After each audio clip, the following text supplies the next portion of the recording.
Tapi mereka ketakutan. Ketemu aja nggak punya nyali. Alasannya 2 orang, alasannya lagi sibuk. Humas aja sibuk. Bayangin nggak humas apa nih sibuk ya? Laporan Ubaidillah Badrun sudah hampir berlangsung sekitar 3 tahun. Tetapi kenapa tiba-tiba mereka berteriak untuk mengungkit kembali persoalan lama yang sebenarnya sudah diverifikasi oleh KPK yang tidak bisa ditindaklanjuti, apalagi mentersangkakan 2 orang putra Jokowi yang sama sekali tidak bersalah.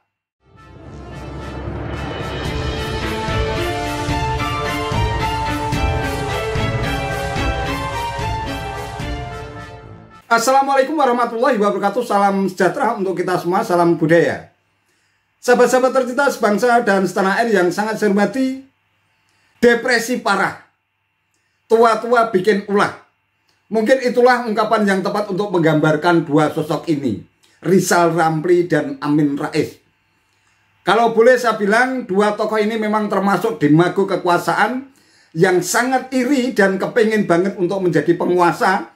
Sehingga ketika Presiden Jokowi bertahta di istana selama hampir 2 periode, 2 orang ini selalu merecoki, mengganggu, bahkan berusaha untuk menyingkirkan Jokowi dari istana sebelum masa jabatannya habis. Barangkali dengan tersingkirnya Jokowi sebelum masa jabatannya habis, 2 demago kekuasaan ini punya kesempatan untuk mengambil alih kekuasaan, meskipun sebenarnya menurut undang-undang, menurut konstitusi tidak ada celah sedikitpun bagi 2 orang ini seandainya Presiden Jokowi berhasil disingkirkan untuk masuk pada golongan pengatur kekuasaan. Karena ada triumvirat yang berhak untuk menggantikan Presiden Jokowi apabila diberhentikan, meskipun hal itu sangat sulit untuk dilakukan. 2 orang ini juga gembar-gembor bahwa momentum gerakan People Power yang berlangsung pada 10 Agustus 2023 yang lalu akan menjadi momentum yang tepat untuk menyingkirkan Jokowi dari istana. Namun apa faktanya? Sama sekali gerakan People Power yang konon katanya akan menjadi aksi gerakan rakyat yang melibatkan seluruh rakyat Indonesia ternyata hanya bullshit belaka. Tidak ada gaungnya, bahkan bisa dibilang bahwa aksi People Power 10 Agustus yang silam benar-benar gatot alias gagal total. Mungkin belajar dari kegagalan itulah akhirnya mereka berupaya untuk mengumpulkan orang-orang dari berbagai kalangan yang kebetulan juga memiliki giroh yang sama-sama pembenci Jokowi. Kemudian mereka bertemu di rumah Rizal Ramli. Namun tampaknya hasil pertemuan di rumah Rizal Ramli itu pun belum menemukan titik kesepakatan. Mungkin salah satu di antaranya adalah berupaya untuk mengobok-obok KPK. Mereka pun datang berduyun-duyun. Mereka tidak lupa membawa pasukan tepuk sorak dengan membawa emak-emak untuk berteriak-teriak mengiyakan dan setuju apapun yang dinyatakan oleh Rizal Ramli dan Amin Rais. Wow. Namun tampaknya mereka tidak digubris oleh KPK. KPK tahu bahwa apa yang mereka sampaikan itu terkait dengan laporan Ubaidillah Badrun, salah seorang dosen UNJ, Universitas Negeri Jakarta, yang konon juga termasuk salah seorang akademisi yang sangat benci terhadap Presiden Jokowi, sehingga melaporkan 2 putra Jokowi, Wali Kota Solo, Gibran Rakabuming Raka, dan juga adiknya Kaisang Pangarep, hanya karena berdasarkan dugaan kenapa tiba-tiba mereka kok menjadi anak muda yang kaya raya dalam waktu yang singkat. Ini sungguh konyol dan sangat tidak masuk akal. Menuduh seseorang melakukan korupsi atau nepotisme tetapi hanya berdasarkan dugaan. Oleh karena itu KPK pun tidak menindaklanjuti karena laporan itu hanya dianggap sebagai sesuatu yang mengada-ada, tidak ada buktinya, dan hanya menunjukkan berbagai berita yang dimuat di media abal-abal. Itu yang dijadikan sebagai rujukan. Kita semua sebelum datang ke sini punya niat baik dan harapan baik bahwa KPK pimpinannya bisa bertemu dengan kami. Tapi mereka ketakutan. Ketemu aja nggak punya nyali. Alasannya 2 orang, alasannya lagi sibuk. Humas aja sibuk. Bayangin nggak humas apa nih sibuk ya? Mas polisi, humasnya sibuk ngapain mas? Ketemu kita aja kagak berani. Saya mohon maaf, undang-undang KPK yang mulai itu pemerintahan Gus Dur. Karena tokoh-tokoh reformasi seperti Mas Amin, tuntutannya waktu reformasi supaya Indonesia anti KKN. Kalau nggak ada Pak Amin, nggak ada tokoh-tokoh pro reformasi, kagak ada nih KPK. Yang ada mereka ketemu aja kayak pejabat super tinggi banget gitu loh. Mohon maaf, cecorok aja kok. Sombong banget mas. Catat Firly itu. Tapi niat baik kami, harapan baik kami ternyata disambut dengan negatif. Disambut dengan arogansi, kesombongan birokrasi. Ya, kami jadi tahu sebetulnya KPK ini performa doang, nggak berani menghadapi yang kuasa. Ya, itulah kenapa Ubaid setahun yang lalu datang ke sini minta supaya dituntaskan kasus pengaduan KKN dari Gibran dan Kaisang keluarga Jokowi. Bersama saya, Komandan Marinir yang besar perjuangannya, Soeharto jatuh, Pak Soeharto. Bisa-bisanya mereka nggak menghormati Pak Soeharto, yang kalau nggak ada reformasi, kagak ada nih yang namanya KPK.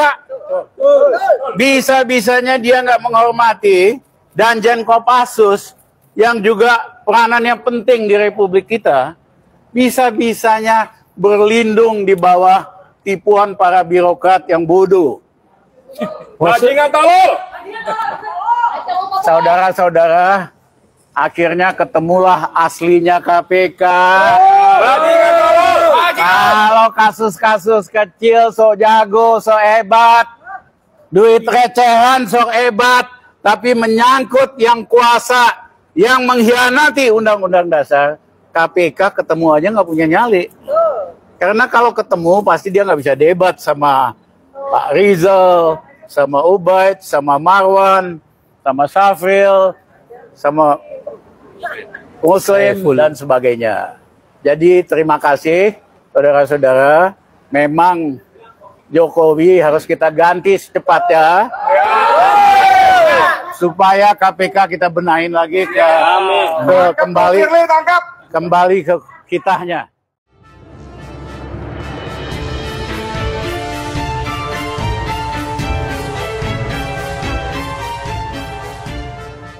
Sahabat-sahabat tercinta, sebangsa dan setanah air yang sangat saya hormati, kalau yang dijadikan sebagai dasar Rizal Ramli untuk menggeruduk dan mengobok-obok KPK itu terkait dengan laporan Ubaidillah Badrun yang sudah dilaporkan pada tanggal 10 Januari 2022, sebenarnya pihak KPK pun sudah memberikan verifikasi dan klarifikasi.